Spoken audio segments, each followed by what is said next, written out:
भारतवर्ष के विभिन्न राज्यों के रिवाज, उनकी परंपराएं और त्योहारों से उनकी संस्कृति की विशेषता झलकती है। इन्हीं राज्यों में से एक है राजस्थान, जो मारवाड़ियों का राज्य कहलाता है। गणगौर उनका सबसे बड़ा त्योहार माना जाता है। उन्हीं के साथ साथ मध्य प्रदेश के निमाड़ी लोग भी इस त्योहार को मनाते हैं। मारवाड़ी इस त्योहार को 16 दिन तक मनाते हैं और निमाड़ी इसे 3 दिनों तक मनाते हैं। गणगौर की पूजा फाल्गुन महीने की होलिका दहन के दूसरे दिन यानी धूलिवंदन के दिन से प्रारंभ होती है। इस त्योहार को विवाहित महिलाओं के साथ साथ कुंवारी कन्याएं भी मनाती हैं। गणगौर का व्रत कुंवारी लड़कियां अच्छे वर की प्राप्ति के लिए रखती हैं और विवाहित महिलाएं अपने पति की लंबी आयु के लिए गणगौर का व्रत त्योहार मनाती हैं। विवाहित महिलाएं अपनी पहली गणगौर अपने मायके में ही मनाती हैं, जहां उनके मायके वाले उन्हें श्रृंगार का सामान देते हैं। कई सारे पकवान परोसकर उनकी खातिरदारी की जाती है। इस त्योहार के आखिरी दिन पूजा और उद्यापन करके गणगौर को विसर्जित किया जाता है। गणगौर को मनाने के पीछे एक कथा भी प्रचलित है। एक बार भगवान शंकर और माता पार्वती भ्रमण के लिए निकले। उनके साथ नारद मुनि भी थे। भ्रमण करते करते वे चैत्र मास की शुक्ल तृतीया को एक गांव में पहुंचे।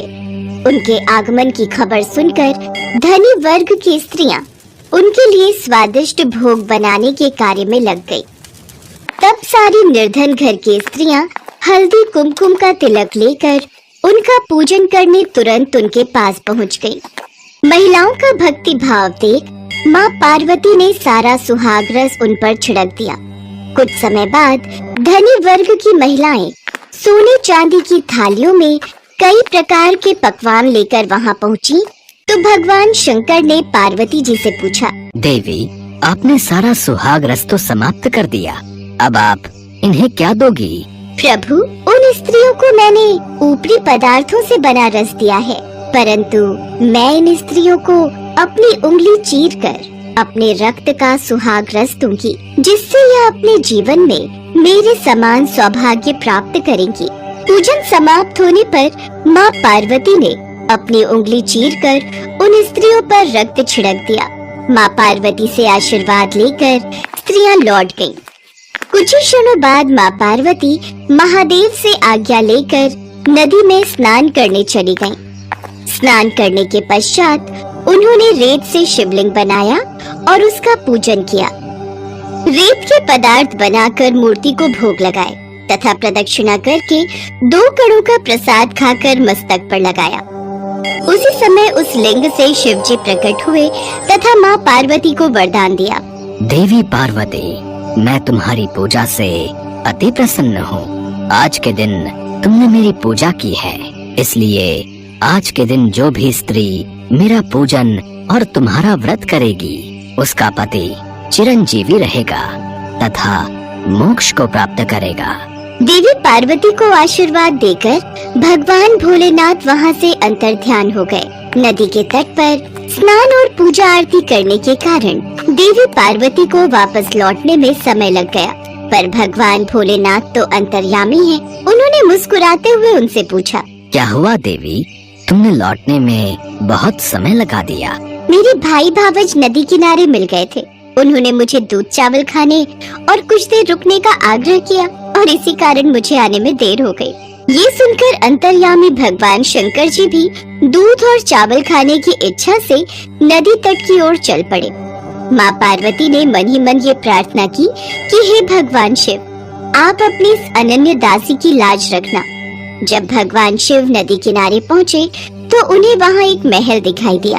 उसी के साथ माँ पार्वती के भाई भावज भी दिखाई दिए। भगवान शिव, माँ पार्वती और नारद मुनि 2 दिनों तक महल में रहे। तीसरे दिन माँ पार्वती ने भगवान शिव से चलने की विनती की, परंतु शिव जी तैयार नहीं थे। नाराज होकर माँ पार्वती अकेले ही निकल पड़ी, इसलिए भगवान शिव को भी उनके साथ निकलना पड़ा। उनके साथ साथ नारद मुनि भी चल पड़े, परंतु आधे रास्ते में पहुंचने पर भगवान शिव माँ पार्वती से बोले, देवी, मैं तुम्हारे मायके में अपनी माला भूल आया हूँ। देवर्षि नारद, कृपा करके क्या आप वहाँ जाकर मेरी माला ला सकते हैं? नारायण नारायण, जो आज्ञा महादेव, मैं अभी आपकी माला लेकर लौटता हूँ। जब नारद मुनि नदी के तट पर पहुँचे तब उन्हें वहाँ कोई महल नजर नहीं आया। वहाँ दूर दूर तक सिर्फ जंगल ही जंगल था। नारद मुनि को शिव जी की माला एक पेड़ पर टंगी मिली। उन्होंने वह माला उतारी और भगवान शंकर को जाकर सारी बात बता दी। शंकर जी हंसने लगे और बोले, देवर्षि नारद, ये सब देवी पार्वती की ही लीला है। वे चाहती थी कि वे इस व्रत को गुप्त रूप से रखें और वो अपने इस कार्य में सफल भी रहीं। यह सुनकर नारद जी बहुत प्रसन्न हुए और उन्होंने देवी पार्वती के समक्ष नतमस्तक होकर कहा, नारायण नारायण, माते आपकी महिमा अपरंपार है। आज से जो भी स्त्री इसी तरह गुप्त रूप से पति का पूजन कर मंगल कामना करेगी, महादेव की कृपा से उसके पति को दीर्घायु प्राप्त होगी। इसके पश्चात भगवान भोलेनाथ, माता पार्वती और नारद मुनि धरती लोक से प्रस्थान कर गए। उसी दिन से गणगौर पूजा की शुरुआत हुई।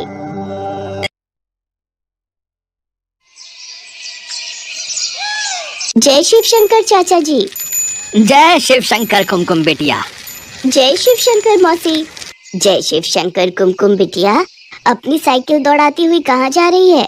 मौसी, शिव मंदिर जा रही हूँ। आज सोमवार है ना, तो भगवान भोलेनाथ का दूध से अभिषेक करूंगी और खीर का प्रसाद भी बनवाना है। मंदिर में दूध और चावल दे आई थी। पंडित जी राह देख रहे होंगे, खीर बनाने में उनकी मदद करूंगी। जीती रहे बेटी, सचमुच कितनी प्यारी बच्ची है। भगवान शिव की कितनी पूजा करती है। इसके लिए अच्छा सा लड़का मिल जाए और इसकी शादी हो जाए तो इसके माता पिता की चिंता दूर हो जाएगी। कुमकुम एक पढ़ी लिखी संस्कारी लड़की थी। वो बचपन से ही भगवान शिव की बहुत पूजा करती थी। कुमकुम को ये संस्कार अपने माता पिता से ही मिले थे। ये लो माँ, ये लो बापू, खीर का प्रसाद। अच्छा, मैं राधा के घर जा रही हूँ। सुबह से उसने कितनी बार बुलावा भेज दिया। सुनो जी, कल कुमकुम की सहेली राधा की शादी में भी जाना है। कुमकुम अपनी सहेली के घर चली जाती है, पर उसके पिता का चेहरा उदास हो जाता है और वो फूट फूट कर रोने लगते हैं। सुनो जी, अगर आप ऐसे रो दोगे तो मुझे भी रोना आएगा। क्या आपको भगवान शिव पर भरोसा नहीं है? वो हमारी कुमकुम को कुछ नहीं होने देंगे। उन पर भरोसा रखो। कुमकुम का जन्म भगवान शिव के आशीर्वाद से ही हुआ था। फिर भला वो उसे कुछ कैसे होने देंगे? हम सब तो ईश्वर की संतान हैं। हमारी कुमकुम तो भगवान शिव की बेटी है। वो उनकी इतनी पूजा पाठ करती है तो वो उसे उसका फल अवश्य देंगे। हमने बचपन से ही भगवान शिव के प्रति कुमकुम की आस्था को जगाए रखा है। हमारी बेटी अल्पायु नहीं, दीर्घायु है। पर सोमलता, पंडित जी के कहे अनुसार हमारी पुत्री की कुंडली में भारी संकट है, जिससे उसकी...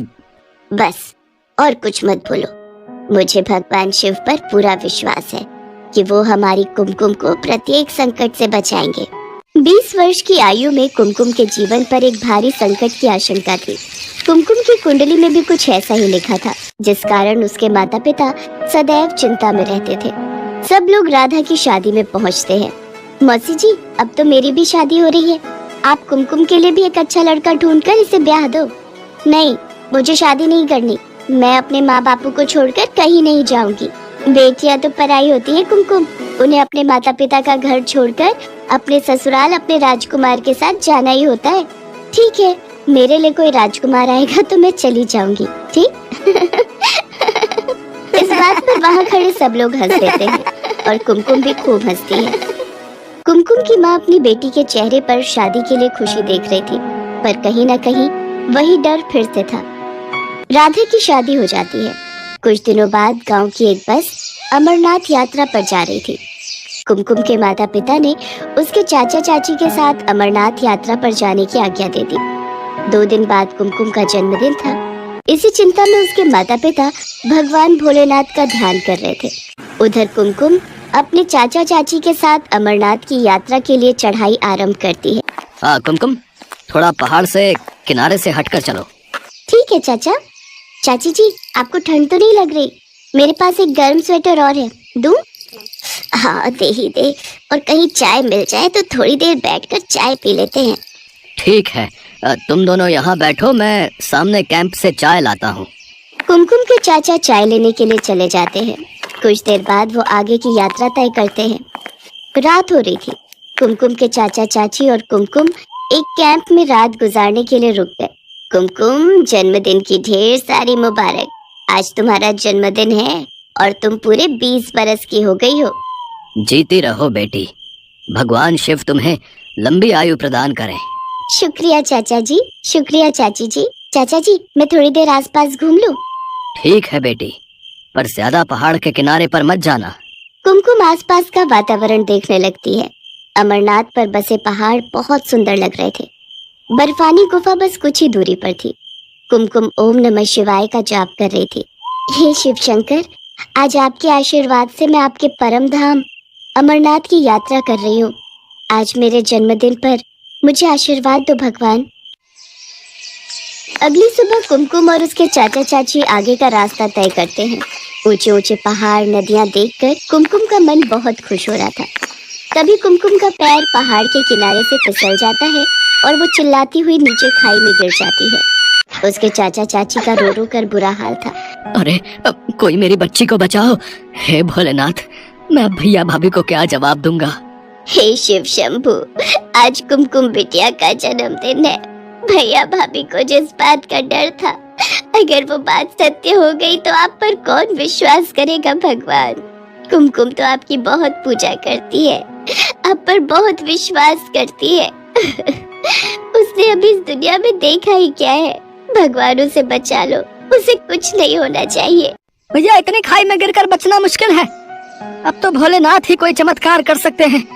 सुरक्षा कर्मियों की टीम ढूंढ रही है, पर अभी तक लड़की का कुछ पता नहीं है। पुलिस भी आ गई है, लड़की को तलाश कर रही है। सब लोग कुमकुम को तलाश रहे थे, पर वो कहीं भी दिखाई नहीं दे रही थी। उधर कैलाश पर्वत पर माँ पार्वती भगवान शिव से बोली, प्रभु, कुमकुम आपकी बहुत भक्ति करती है, उसे जीवन दान दीजिए, उसकी रक्षा कीजिए।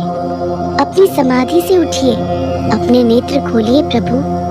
आपकी पुत्री कुमकुम इस समय विपदा में है। वो आपके दर्शनों के लिए अमरनाथ यात्रा पर आई है, इसलिए उसके विश्वास को टूटने मत दीजिए। उठिए प्रभु, उठिए।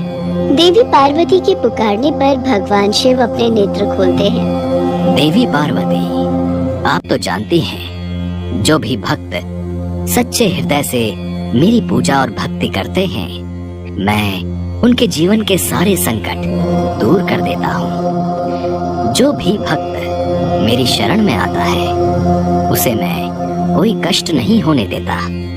कुमकुम ने सदैव मेरी पूजा और भक्ति की है। मैं उसके जीवन पर आया संकट दूर करके आज उसे दीर्घायु प्रदान करता हूँ। कुछ देर बाद कुमकुम झाड़ियों के बीच बेहोश पड़ी दिखाई देती है। उसे जरा सी भी खरोच नहीं आई थी। ये देखकर सब लोग हैरान रह जाते हैं। कुछ देर बाद कुमकुम को होश आता है। सब लोग इसे भगवान शिव का चमत्कार मानते हैं और ओम नमः शिवाय का गुणगान करते हैं। कुमकुम अपने चाचा चाची के साथ बाबा बर्फानी के दर्शन करती है और उनसे आशीर्वाद प्राप्त करके खुशी खुशी घर लौटती है। कुमकुम के माता पिता को भी सारी बात पता चलती है। वे भी भगवान शिव को धन्यवाद कहते हैं। भगवान शिव की उपासना और पूजा से आज कुमकुम को नया जीवन दान मिला था। सब लोग भगवान शिव को धन्यवाद कहते हैं। कुछ समय पश्चात एक बहुत ही संपन्न परिवार में कुमकुम का विवाह हो जाता है। आज भगवान शिव की कृपा से कुमकुम अपने जीवन में बहुत खुश थी।